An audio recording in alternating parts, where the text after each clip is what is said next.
Hey, I'm Damon. Welcome to Everyone is Talking About God. And today I'm with my friend Chase Tibbs from the Faith and Capital podcast, talking about leaving church, capitalism, socialism, revolution, all of it.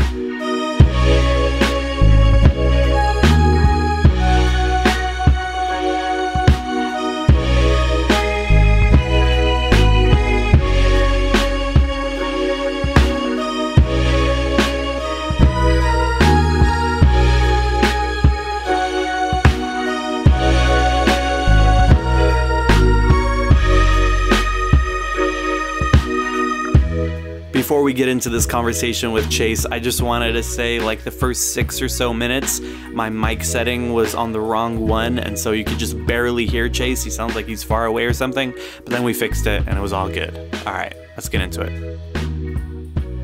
Okay, what's up, everybody?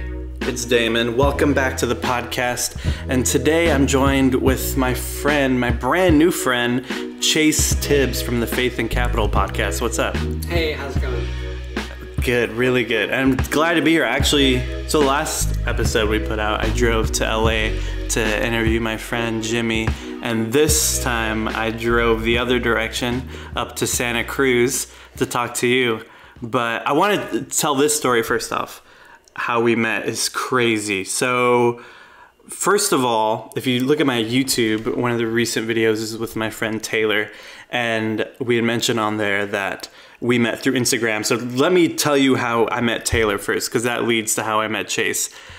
I met Taylor through Instagram, just randomly, I think through hashtags or just intersecting followers. I don't know how, but I found his Instagram page. It's just a bunch of books, theology and philosophy books, and I felt like I like these books. I have no idea who this guy is or where he's from, and so I'm just gonna follow him. I had no idea where he lives or anything. I'll follow him. And so I followed him. Then one day he posted a picture with the manager of a used bookstore in Santa Maria, which is where I live. I'm like, wait, what? He lives, what is he doing here? What is he doing in my feed? And then I commented like, that's my home. Where do you live? And he said San Ynez, which is only half an hour away from me. And then we linked up and became friends, and turns out like we had been to the same community in Santa Barbara that I've talked about on here before. And yeah, we became friends. And then Taylor one day was in Santa Cruz at a bookstore and once again posted a picture of himself at a bookstore, and Chase here messaged him saying, that's my hometown, what are you doing here? And then they hung out, and then Taylor was like, Taylor told me that he told you gotta follow my friend Damon. Yeah, he said you should reach out to Damon, that you do a podcast and you can talk about God, and you're starting to talk about capitalism. Yeah. So that worked out. Yeah, it definitely worked out. Yeah, and then we connected. So Instagram can be a wonderful place.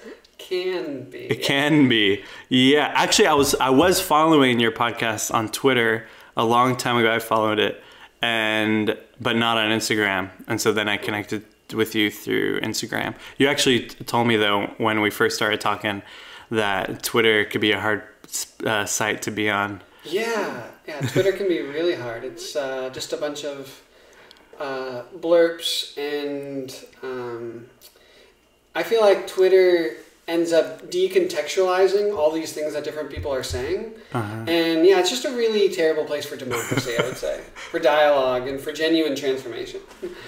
Yeah, it definitely can be. I feel like I try to kind of start this podcast up and videos I've been putting up, connecting with people through Twitter, but Taylor has really like got me to kind of be open to Instagram too. And so now I'm like connecting with more people through Instagram. So follow me at Who Is Damon, and then the podcast at God Talk Pod. What's your Instagram, by the way?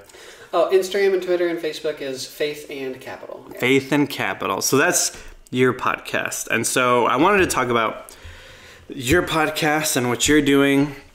And for me, the videos I've been making over the last year has been very much about like leftism and a critique of capitalism from a Christian and a liberation theology perspective. This podcast hasn't been, it's just been hints of it on the podcast. Usually the podcast is like kind of a more general talking with theologians and philosophers about really the shift and the way everyone's talking about God and spirituality.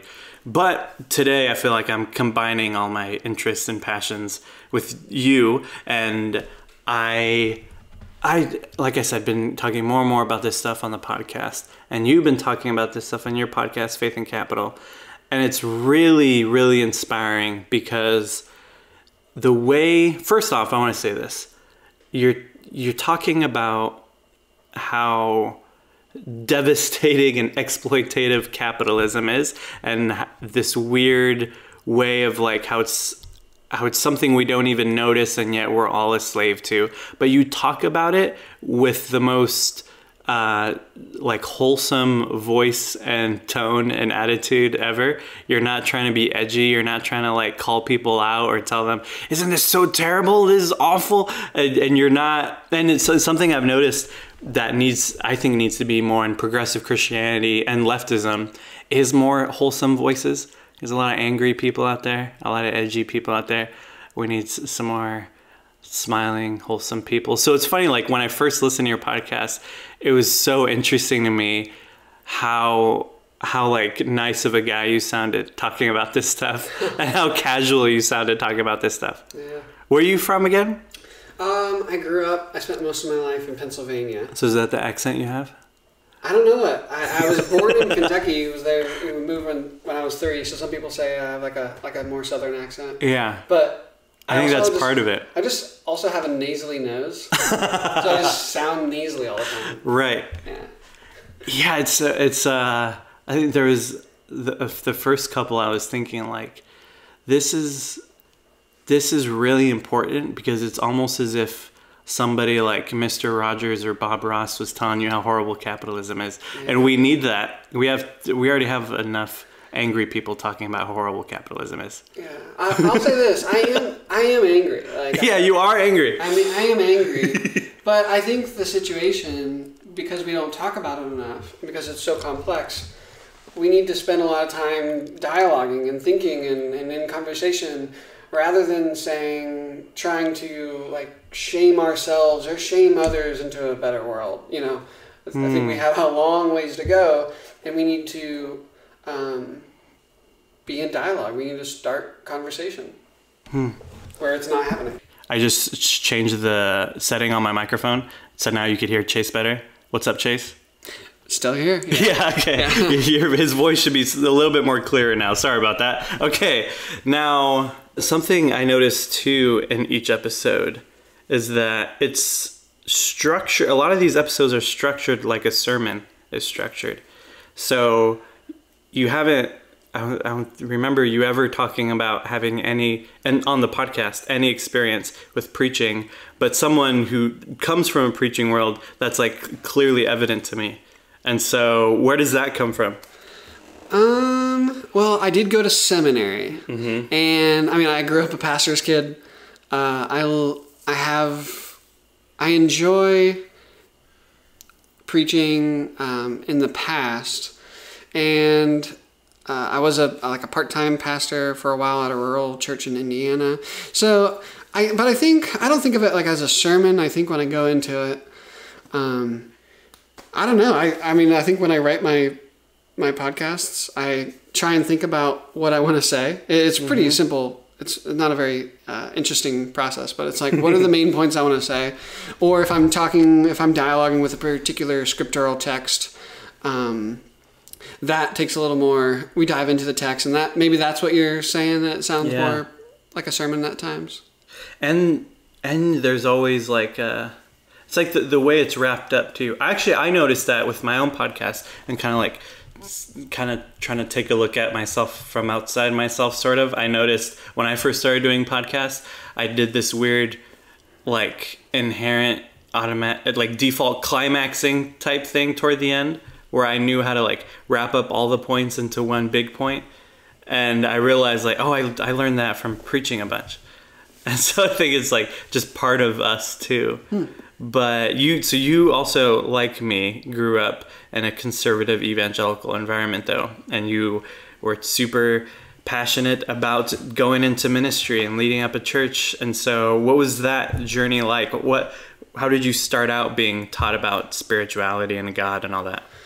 Yeah, I would say that I grew up in a evangelical home. My dad was a pastor. For the first several years of my life, my mom was the principal of my private Christian school. Wow. Which I loved. I had a lot of fun growing up. It was actually a really positive experience growing up as an evangelical. And the message that I got from the first 18 years of my life, 18 plus, was love God and love others. You probably went to a million conferences where that was the theme, love God, love others. But my parents were the ones who really instilled in me that meant, listen, there are people out there that hurt, they struggle, they sometimes are excluded and they're outcasts, and your job is supposed to love them. And that's kind of like what Christianity, my evangelical faith, was about growing up. And then when I went to college, I had no idea that I was a fundamentalist. I had no idea that I had a particular worldview with particular assumptions. And that's when I started to ask questions, and I started to meet people with different perspectives and different experiences. So that was when it started to shift from a more American evangelical experience to something a little different, a different route. And you wanted to go into ministry? Yeah, my whole life was planned out. I had God figured out. I had all of life figured out, and I was going to become a youth pastor, and I love youth ministry. Yeah. And I actually did right after college for a little bit. I was going to become a youth pastor, and then a lead pastor, and maybe build a mega church. And that was just what I was supposed to do, and that's what people do, and that's what I wanted to do. Yeah. And then what? Things started to shift a little bit in college, and then my last semester, I had a professor challenge my pride, and it to the extent where I had to ask some really hard questions that I had never asked before. Yeah. And I started asking them, and that's when my world started to get a little bit bigger around questions about just pretty much God in that particular season of my life. So my world started to get a little bit bigger, but I still took this youth pastor job right after graduation from Anderson University in 2013, and I was there for a little less than a year until I was hanging out with some students one night, and I shared that I had a very different perspective, and then I thought the kids could also have a different perspective on sexuality and scripture. And 3 weeks after that, I was out. Wow. It ended. What was that conversation like?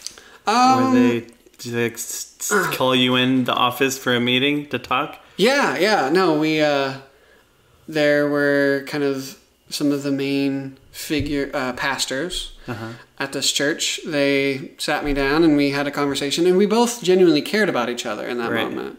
I think I cared about the community and the community cared about me.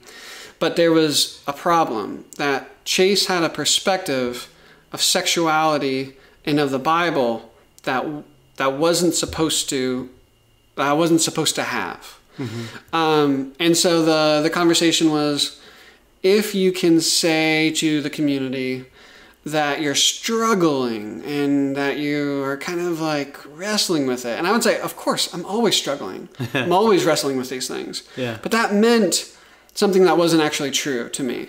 Yeah. So the way that they were talking about struggling. Yeah. So unfortunately, it ended there, and a lot of my relationships, family and friends, my past relationships, started to take a little different turn in that season. What about that group of teenagers that you told that stuff to? It was so hard. I actually remember I was sitting in the youth room with the kids, and I sobbed. Wow. I sobbed.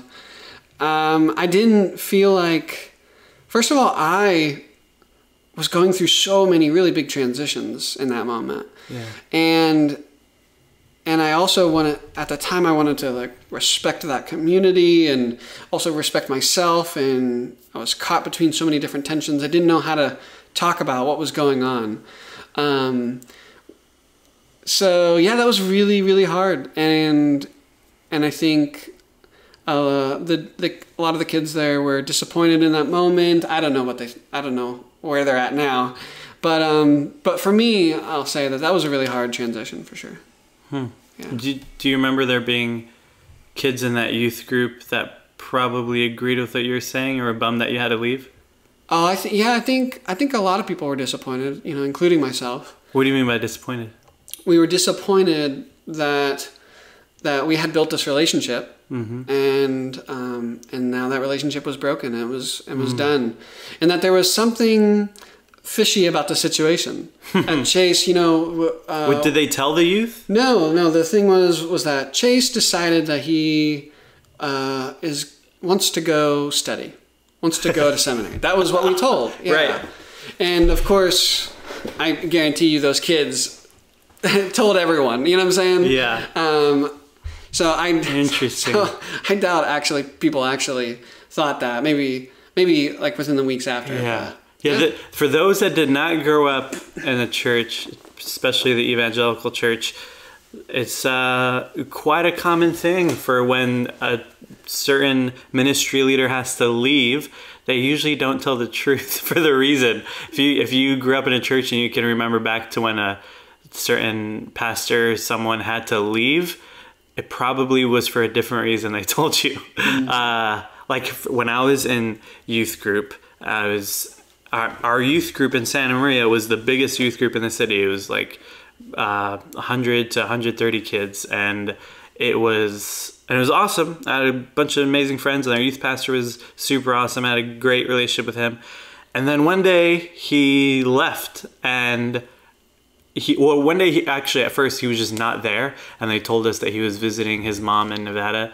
And then the next week he wasn't there again. They said, oh yeah, he's still visiting his mom. And the next week, yeah, so he's not gonna come back. And so what actually happened was that he actually cheated on his wife with Oxnard youth pastor's wife. And it was and they didn't want to tell us that. And it's something that he'll like tell people if he's telling his story.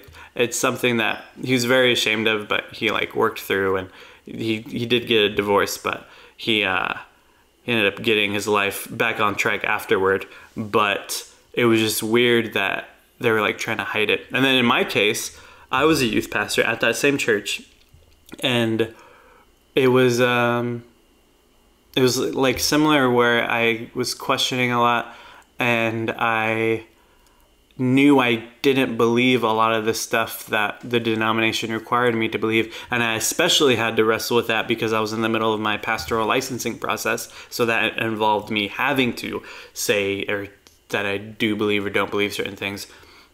And so I knew I had to leave, but I also knew at the same time that I was going to focus more on like videos and podcasts and more of like a post-Christian audience. And so when it was announced, they only wanted to talk about that second part.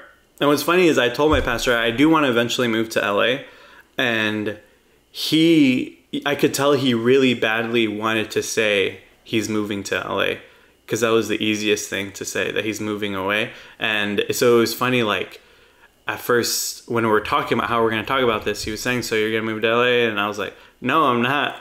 That's like, eventually I'm not leaving to move to LA. And it was like, I could tell it was tough for him to figure out how to talk about it without saying he's moving away, because he really wanted to. And then what's funny is like I told the youth group more of a general reason why I'm leaving, and I just kind of like, my main point was like, I am now just going to do other stuff as a Christian, and I don't like agree with everything, but I actually did just finish this series going through church history and talking about all the different diversity in Christianity. So I think it like worked out. I didn't know I was going to leave when I did that series, but it worked out like that. So I think it totally fit together, and being like it was almost a message of, look how diverse Christianity is, and now I'm going to go to a different part of Christianity. And so the kids understood it, but I don't think that my old pastor liked the way I talked about it. So then when we did a separate announcement on a Sunday in the sanctuary to all the adults, he didn't let me speak. He only spoke. And he did it in a way that made it seem like I was going to still be a part of the church. And so he just made it confusing for everybody because people were like, oh, so see you next Sunday? I'm like, no. But anyway, I say all that just, it's like, because it's just interesting how, like, there's definitely a weird fear surrounding people starting to question things and then leaving. It can be difficult. Mm-hmm. Mm-hmm. But what's funny, actually, there's three guys that were in the youth group that, two of them just graduated. The other one's going to graduate next year. But my relationship, I still stayed close with them. And my friendship with them has been really interesting because they actually understand my journey in ways that I don't think I would have been able to understand when I was their age. Like, multiple times, and after I left, and most of our conversations anyway are really just like about memes and YouTube and movies, not really about religion. But they knew that I was saying different stuff, and they would watch my videos and hear my podcast sometimes.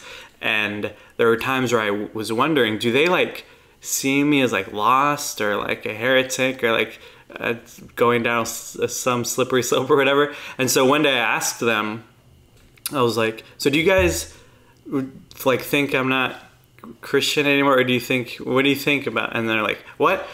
You have a podcast called Everyone is Talking About God. Of course you're a Christian. Because for them it was just that simple. It's like, you're talking about God all the time. Of course you're a Christian. That's hilarious. So yeah, it's interesting. But I think me at their age would have been like, oh man, that poor guy. Maybe. But yeah, all of that to say, it is wild to be in communities that like totally just don't get what you're going through and what you're thinking through. And that's why, like, I very much value for my own self meeting people like you, and I know you value meeting similar-minded people, because it's hard. It's like there's so many places out there for people who think more like conservative theology. There's so many places for them to go, so many podcasts for them to listen to, so many YouTube channels to watch. But for people who are thinking like us, very few. Very few. So yeah, so it's another reason why I appreciate your podcast. Yeah. So when did you start thinking about capitalism? Because I know you like just got the basic, gay people are okay, a bunch of people probably aren't going to hell, other faiths are okay. But when did you start actually thinking about like leftist stuff and capitalism? Yeah, after my first year of seminary, I read Eddie Glaude's Democracy in Black, Michelle Alexander's The New Jim Crow, and Matthew Desmond's Evicted. And I read those three books together, and it just crushed me. I mean, I grew up as a white cisgendered dude who never had to worry about food, never had to worry about, I was always told I was going to go to college. Wow. And I had this particular experience of comfort that when that summer started to open my eyes to things I had not seen before, particularly around race. And actually, my first semester was the semester where Ferguson was turned into a war zone by the military, and Michael Brown was murdered. And so through my seminary experience, even though it's a pretty just typical liberal seminary, and we didn't talk about capitalism there, I got to do, it was an important part of my journey and a part of my experience, because I got to ask questions about life, ask questions about God in relationship with people who are racialized as an inferior race in our country. And so that, I think, was a really important part. But as I dove into mass incarceration, I had never heard about it before, and this was my introduction. I dove deeper into mass incarceration through the next couple of years, and I decided to do my thesis on it. And when I started writing my thesis, I had heard this idea that, well, privatization is bad. You know, just privatize the prison industrial complex. But as you know, the more I read and the more I talked with people, it seemed like there was something beyond simply the privatization of particular parts of the prison system that needed to be looked at. And so in that whole experience, as I'm writing my thesis, I just came to this conclusion. You know, and Mark Lewis Taylor, The Executed God, he was a huge. So was Kelly Brown Douglas. They were really helpful for me in here. But they helped me see that there was a larger economic system that has influence on us that I had not seen before. And so, yeah, I think like my thesis was the entryway into thinking about capitalism and seeing how, particularly for my thesis, it was how the prison and policing patterns, white supremacy, and capitalism were all intertwined and how they influenced each other. But yeah, right after my thesis, I was recommended Jörg Rieger, who does a lot of stuff, Christian theology, on class. And that's when I dove into capitalism and found a ton of Marxist analysis. So, yeah. So what was the way that Marxist analysis connected with theology and faith? So for me, like I think we should address systems and structures of violence. I hate suffering. I hate unnecessary suffering. And by the way, where did that come from, the hating suffering? I think that's connected to my evangelical faith. Yeah. My evangelical roots are where my parents, growing up, told me that there are some people who suffer in this world. Lots of people can. Lots of people do. But that was what I was hearing, was that some people are suffering, and to be a Christian is to love them. Yeah. So I think that's where its roots are. Yeah. But now I think that means something a little different for me, of course.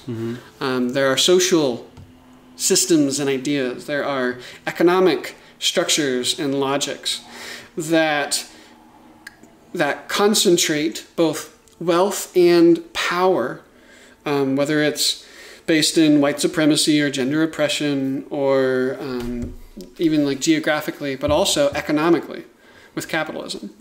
And in the concentration of both wealth and power, there's also a disproportionate burdening of suffering and anxiety and tension on the masses. And what are some of the ways that people who are also Christian or people who are also into theology come at those issues differently from people who aren't into theology? Yeah, so I think for us as Christians, one of the questions that we're trying to ask, and one of the questions I think rose from the liberation theology tradition, was, where is God at work? Where is God's presence? Yes. But where is God at work, and what is the work of God? Because once we dialogue about that obviously is going to center and kind of shape and inform what we think we should do.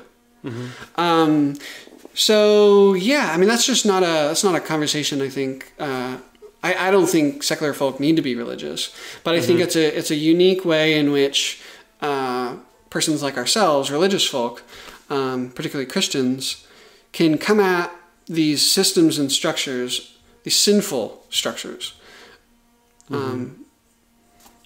Yeah, it's like once you are aware of this stuff, it's also all over the Bible. So what are ways that you also saw this in Scripture too? Yeah, well, I'll say this, like, I don't think the Bible says one thing. Yeah. I don't think it has one God. I don't think there is a general uniformity, but the uniformity is incredible amounts of plurality. On one hand, God in some of the prophet texts is in a sexually violent relationship with two sisters. And then on the other hand, you have a God that's talking about Isaiah, who's the mouth of the Lord, is like, I won't hear your fasts because you're oppressing your workers. Yeah. We have a God of Exodus, right? A God of liberation, but that liberation also has, later on, there's a God that's justifying the military invasion of and extermination of people who are already living on a land. So I think full of the scripture is not this monolithic story for good or for bad. I think it's really complex. But I do think that as our scriptural text, that we can dialogue with it. We can say, what do we feel like is being said in it? What do we think was said maybe in this context? Or what does my friend Damon hear coming out of this? Let's be honest about the stuff that's really, really bad. Yeah. Let's also talk about the stuff that, wow, that's actually really liberative, and that pushes me on, that can push me beyond my like comfortability, my unwillingness to engage in seeking justice, or my complacency in the fact that other people are suffering outside of myself. Yeah. And I love how all of that is in the Bible. The curators did that on purpose. They were fully aware of all the contradictions, and they put it all in there anyway. And we get to also see movement and growth throughout the biblical narrative of people seeing God as very violent and tribalistic, and at the same time, writers seeing God as primarily focused on liberation, and then that like shifts closer and closer to liberation, but you still have that hint of like control and authoritarianism still in there. It's always being argued back and forth throughout in the Old Testament and New Testament. And something that I actually came to looking at things from a more leftist perspective was through the Bible, was seeing power structures for the first time through the biblical narrative, realizing through some stuff that I was reading, that particularly liberation theology stuff, realizing, this whole thing was written by people who were marginalized and oppressed by empire after empire after empire. First, they're oppressed by Egypt, and then Babylon, and then Assyria, I believe, and then you get to New Testament, and now they're under Rome. And so everything written is written by people who are being oppressed, enslaved, and murdered by the empire.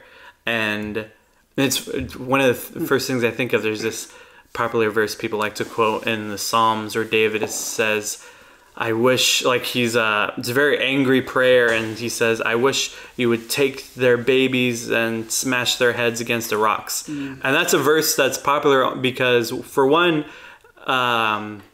there's some atheists who read the Bible literally to try to like catch people and take that verse to say, see, the Bible's terrible and violent, it's got verses like this. And then you have other people read it. I think Christians just don't know what to do with that, and they just think it's kind of funny and move on. But in reality, he's referring to Babylon's babies. So it's like David's looking at all of his people that were murdered and raped and enslaved by Babylon, and in that anger for his people, he says, I wish somebody would take their babies and smash their heads against the rocks, like all the violence they did to all of our babies.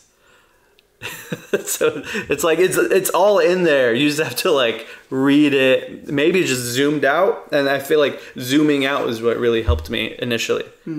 Yeah. I feel like I love how you are able to go through certain Bible stories with that lens. Like, for example, I loved the way you talked about, I think it was like the second or third episode, talking about disposable people and looking at this story in Genesis about Tamar. Can you like give us a little bit about that? Yeah, no. I think so. In that episode, I was honest about. I read the text through a particular lens. Yeah. And I wanted to focus on power structures.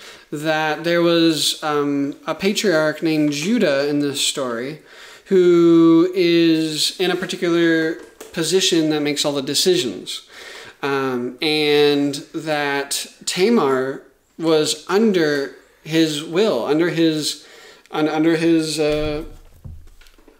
control. Yeah. If you've heard that story before, it can kind of one of the weird ones. Yeah. So Tamar she marries this guy and he's evil, and so God kills him. And then Judah's afraid to get his other sons killed, or I think another child dies, and so Judah's afraid to lose his last son, and he promises her that if she just goes home for a little bit, she can gain access into the community by birthing a child.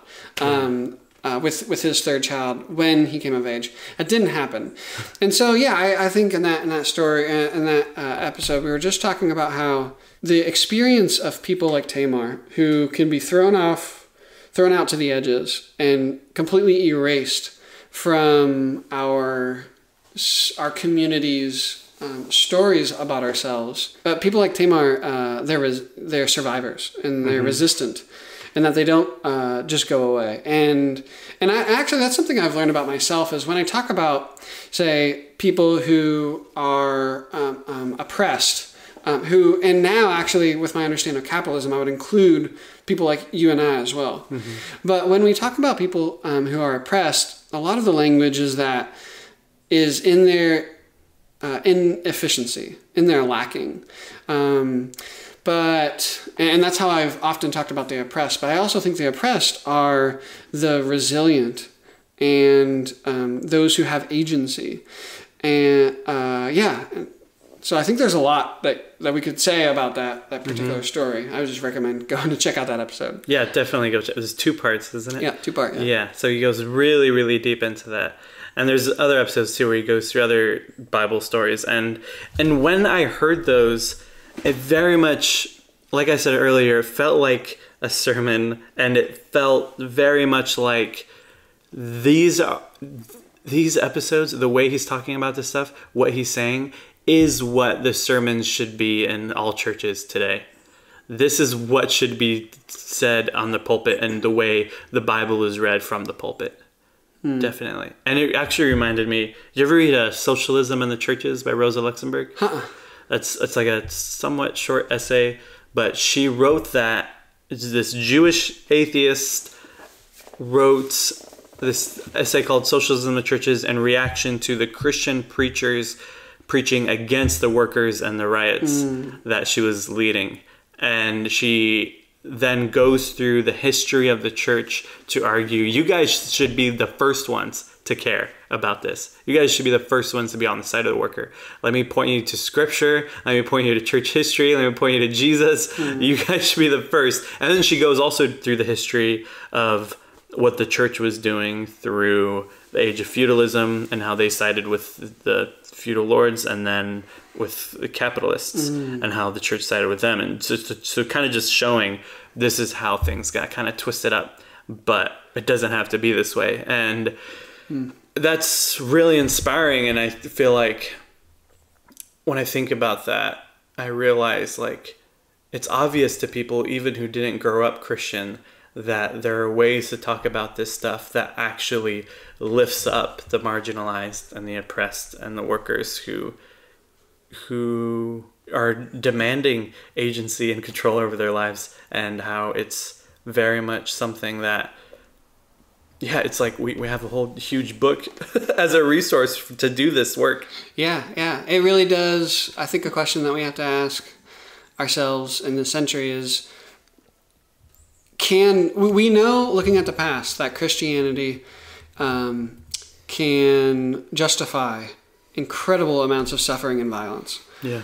We know that. We know that Christianity can be a tool and a weapon for oppression and exploitation and mass suffering. But I think the question we have to ask in this century is, can the Christian witness, can a Christian faith community offer anything alternative to both mainstream Christianity, which normalizes and legitimizes the status quo, but also upholds the systems and structures of domination, like capitalism and like supremacy and hegemonic masculinity. Yeah. Well, yeah. Yeah, and something that has inspired me constantly is feeling like yes, there are obviously awful things that the church has done and terrible acts of violence and genocide justified using the Bible and Jesus and all that. But if you look at each of these events where they're doing these things, at the same time, there are Christians who are protesting against it.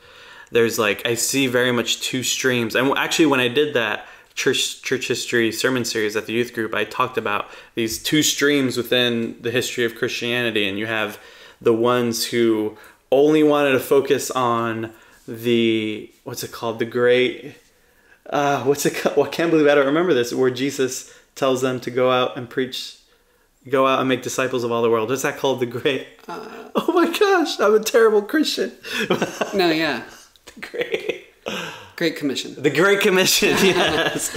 Yes, so Christians who only focus on the Great Commission, where he says, go out into the world and make disciples of all nations, but forget the Great Commandment when he says the greatest commandment is to love everyone as you love yourself. And it's like you see this stream who are only about how do we get people to become Christian? Take over their land and kill anyone who says they don't want to be Christian. And then you have also at the same time, since the beginning, this stream of people who say, how do you get people to become Christian? Become poor, serve the poor, try to stop war, help people, feed people, clothe people. And I think the example I always think of is St. Francis of Assisi, who lived in the 1200s in Assisi, Italy. So his entire life, birth to death, was during the Crusades. So during his lifetime, several people, if you ask them, what's Christianity? They would say what the Pope is doing at the Crusades.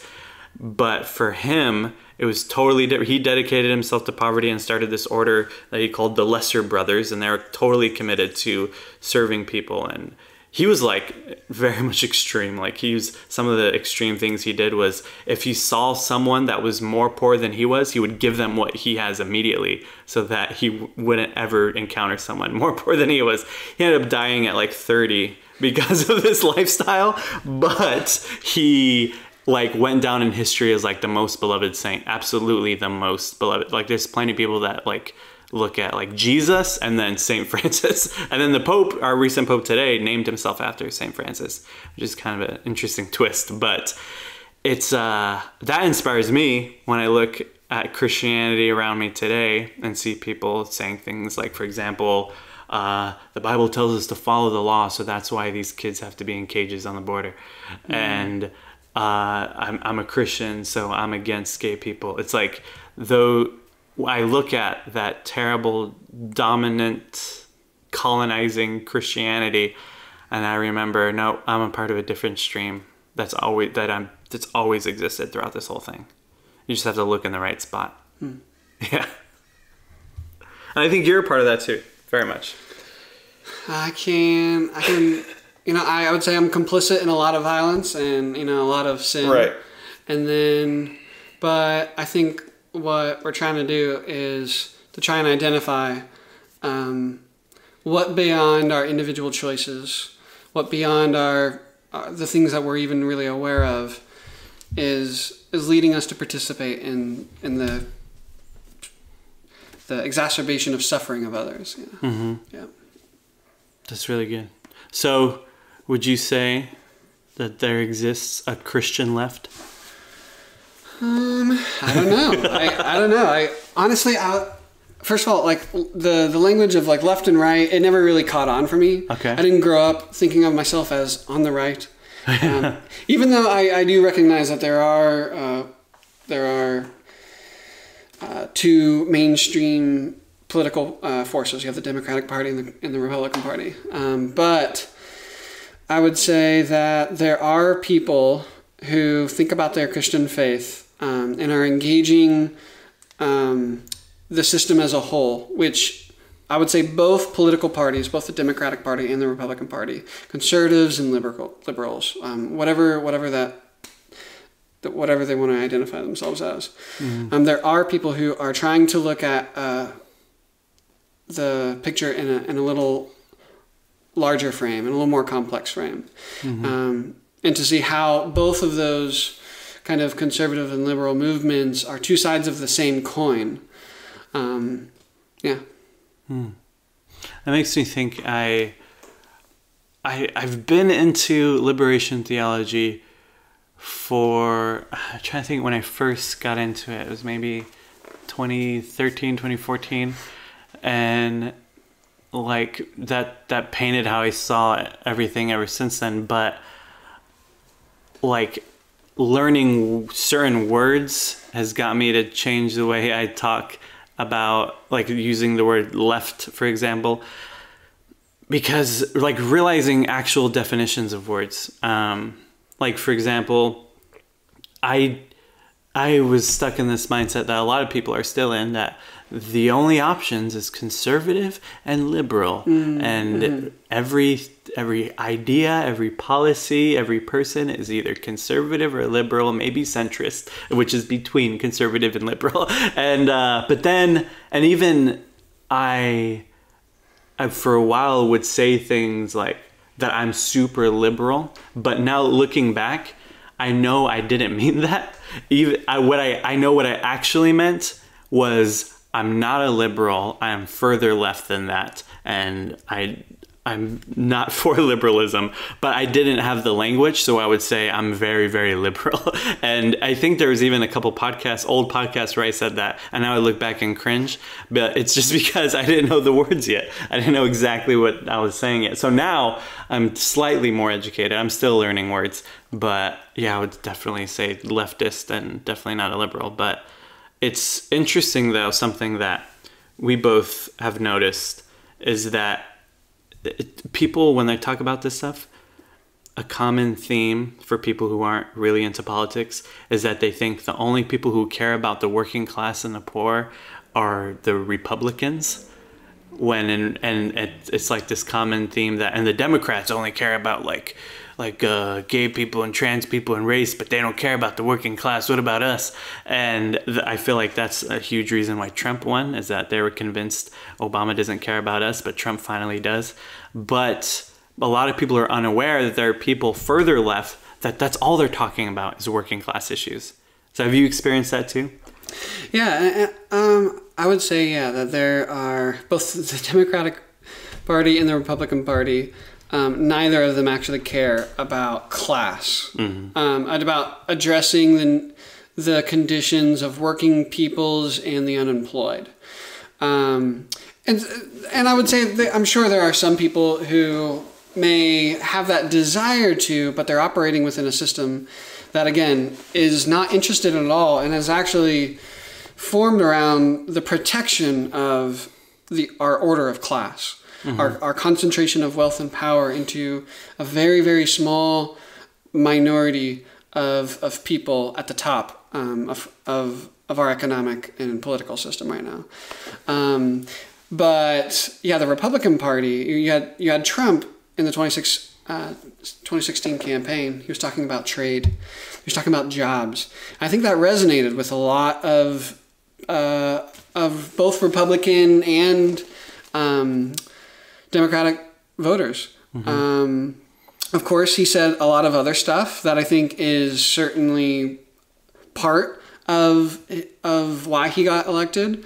But I really do think that the vast majority of his supporters at that time, I don't know now, it's been a while, and there's been a lot of further indoctrination, further schooling of Trump supporters and of, say, Democratic. People kind of firmly in that tradition. But, yeah, I do think there are people who are starting to identify capitalism, but not just capitalism. It's not an economic determinism. There are folks who are saying, wait, let's talk about how capitalism is in relationship with whiteness, is in relationship with hegemonic masculinity, is in relationship with the economy of people of a country on the other side of the world. How are these things more interrelated than we had originally or previously talked about them? And I think with capitalism, the reason why it's surging is that it's been suppressed. Conversation about it. We haven't been dialoguing about it in the mainstream public. But Bernie's campaign, and now you have the Bernie AOC, and the emergence of a DSA, that even though Democratic Socialists of America. Yeah. That even though right now a lot of people are like throwing out the words capitalism and socialism and they're not really defining them, at least socialism or economic anxiety and the reality that over the last 40 years wealth has been incredibly produced, but it hasn't gone to the masses of people, nor has it ever under capitalism. That these issues and several others are starting to be talked about, and we're starting to name, okay, wait, what is capitalism and who does it really serve? Who does it really benefit? Yeah. And it's something that, it's like these terms being brought up again, usually they're used wrong, the way these words are used, but they're bringing them into the conversation, which could cause someone to Google the words and then find the real definitions. Yeah. Like, I remember growing up, the first time I heard the word socialist was through Republicans criticizing Obama, saying he's trying to be a socialist, he's trying to make America socialist.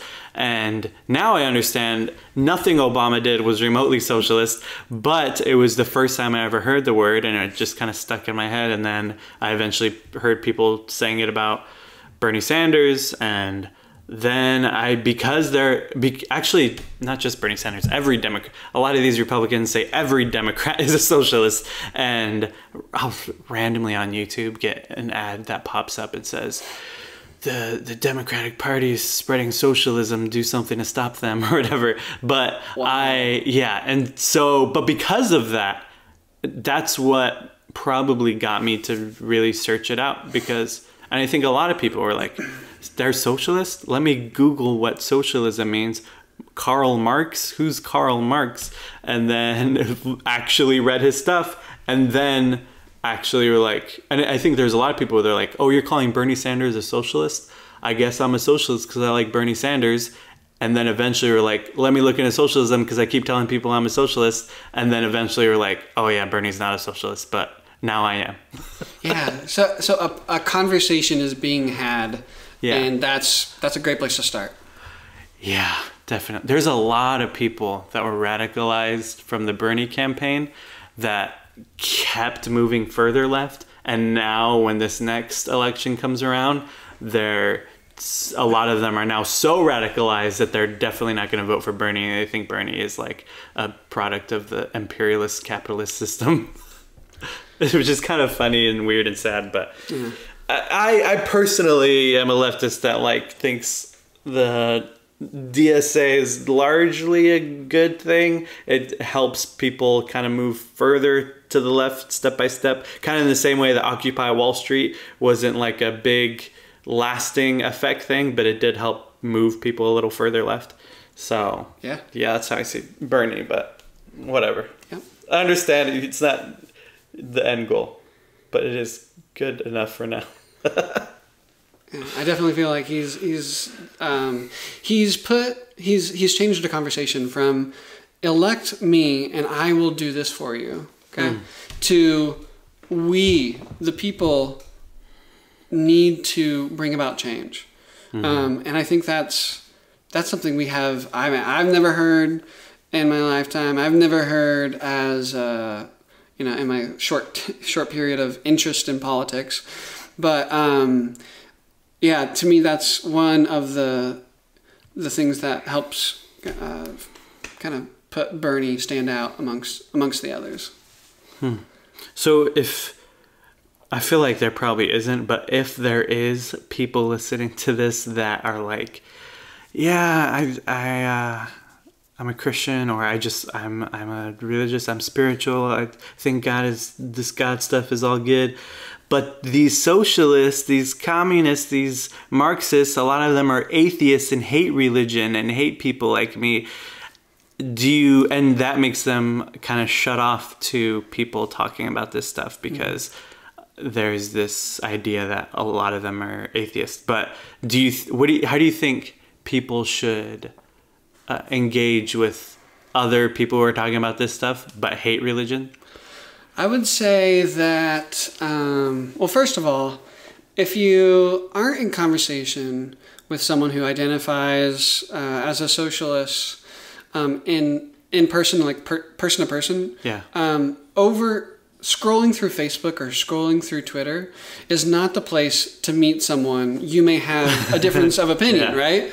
So I would say that before we can really understand someone of a different perspective, we need to actually sit down and have a conversation with them. Because I am both very passionate about my Christian faith, and I'm very passionate about ending capitalism. So even though we haven't met and you're listening to my voice talk right now, you're hearing someone say who they're passionate about their faith and they're passionate about ending capitalism. I don't hate you. I don't know what they want me to say, but And a popular thing people like to do is talk about how Marx hated Christians, and he's the guy that said religion is the opiate of the people. But it's like that full quote, he's talking about the way that religion is used to control people, which I think all religious people can admit that there's been a lot of that. Yeah. A lot of people say that that religion can be wielded in a lot of different ways. So I agree that there's been I would say that's strategic in our country that pretends to be on the right side of history. You know, whatever that would even mean. It portrays itself as the safe haven for Christians, the safe haven for democracy, the safe haven for freedom. We are the deliverer of the world. We are really the savior of the world. And one of those things tied up with that is Christianity. And so to paint someone, and it's a particular kind of Christianity, a fundamentalist, a fundamentalist Christianity that rejects secular folk. So to paint anyone as anti-Christian, well, that's a really powerful tool. Yeah, you're right. That easily. Yeah, because I've been noticing, especially over the last few months, how crazy right-wing propaganda is, and that is one of the tactics to be like, you don't want to listen to them. They hate people like you, or especially I hate when people try to equate Marxism and Marxists with like the YouTube compilations of screaming emotional college liberals and say that's what Marxism is, so don't listen to them.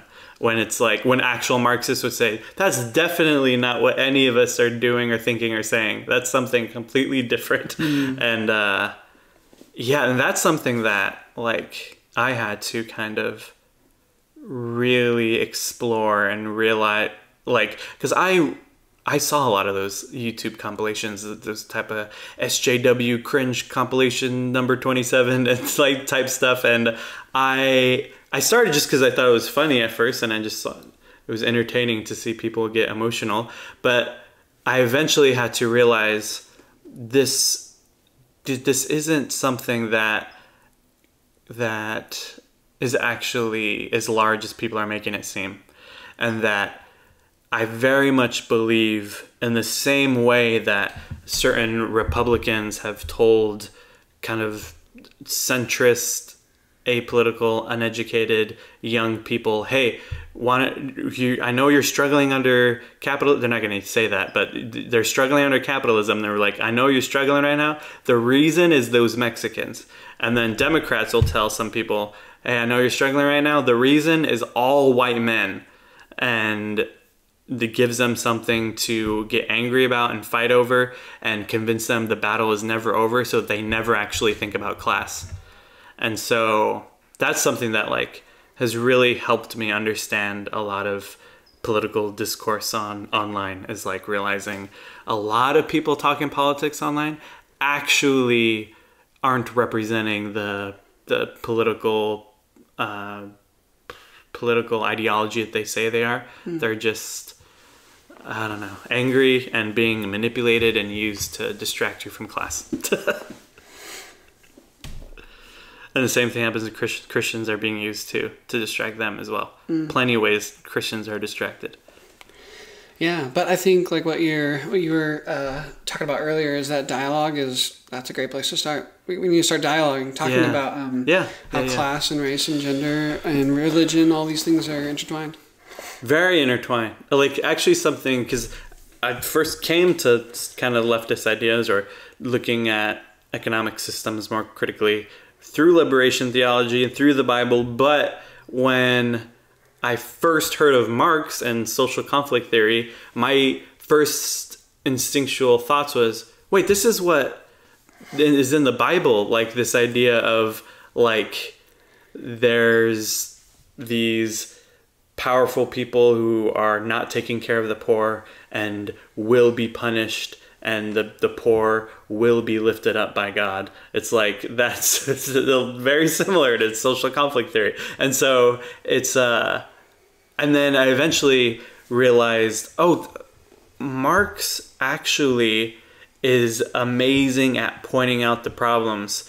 You could go through all kinds of debates about Marx's solutions, but I think most people have to admit that he did an amazing job at explaining the problems of capitalism in ways that can help people figure out solutions from there, but pointing it out in a way that I know has helped a lot of liberation theologians look and say, oh yeah, of course, we already know this was a problem. We have other language for it, but the way Marx explains it helps. And one of my favorite memes I came across one day is this meme of the text conversation with Jesus, and the person is saying, Jesus, help me. And then Jesus responds and says, I sent Marx, y'all fucked up. Yeah, that's awesome.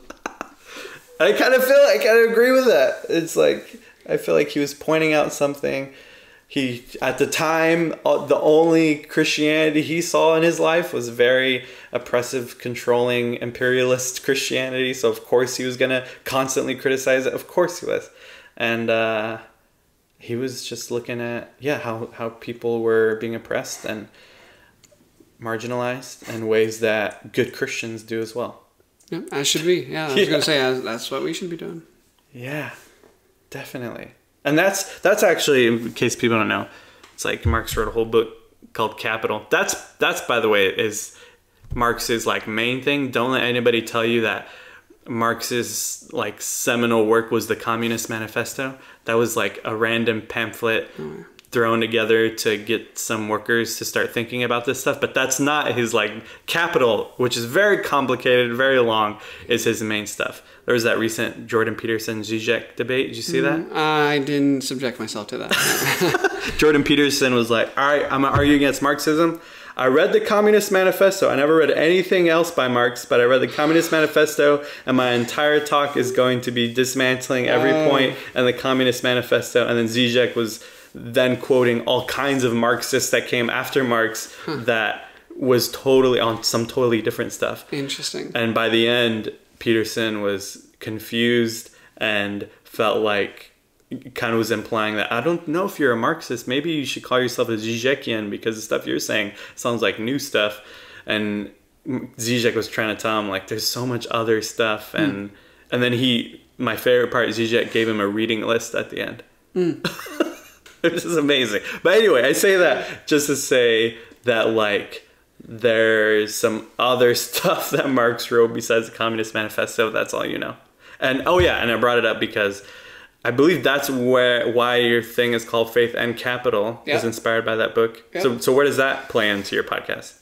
Well, that wow, it's a 3-volume massive book. Massive. And what Marx attempts to do in Capital is that Marx was he was a product of his time. He was very interested in realizing among his other contemporaries, realizing democracy, liberty, and what they would call like brotherhood, these ideals. But he located a problem in liberalism that failed to identify capitalism.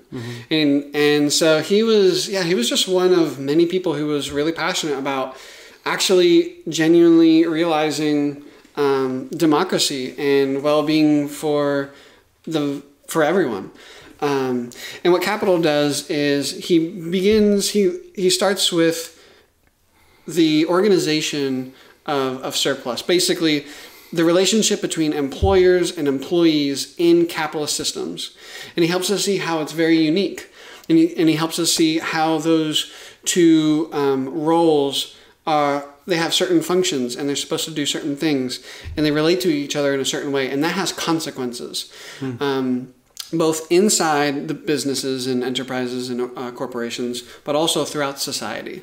So really he didn't spend much time at all saying, and this is what we should do. It was really, let's take a step back and let's look at what's really happening. The whole work is really, he's trying to help us see something that is happening right all around us and in our own lives and in the lives of our loved ones, and the consequences that are coming about from those things. And it was really more of a work of observation rather than a work of, hey, this is what we should go do.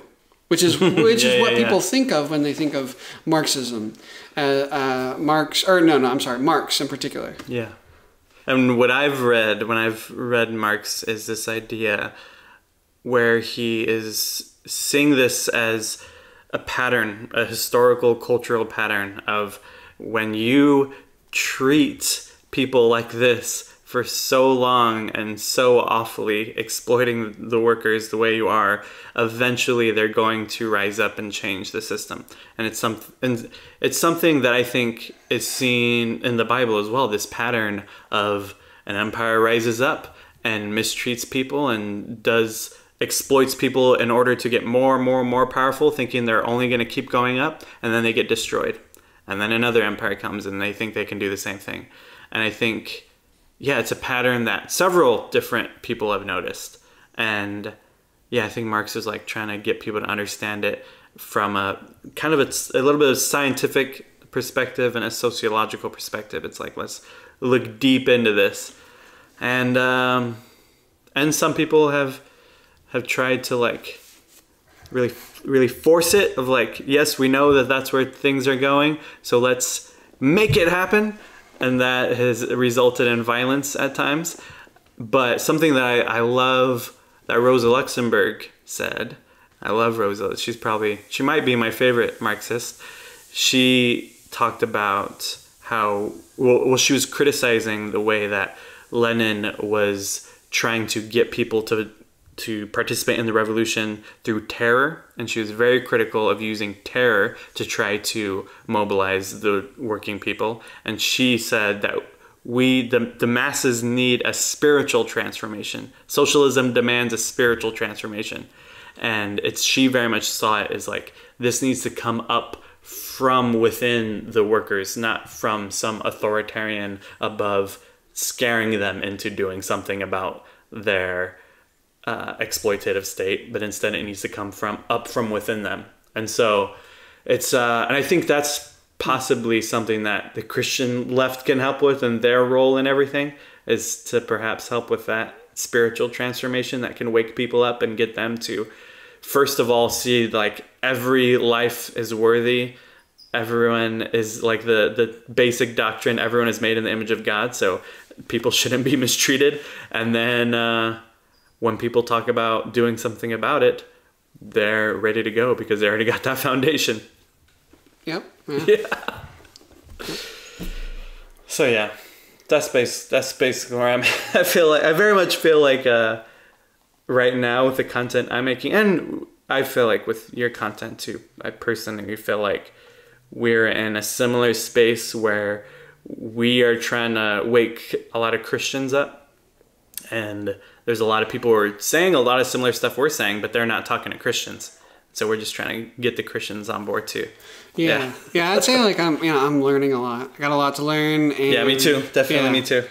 And that, but I have come to see that this is a serious issue, and let's put it on the table.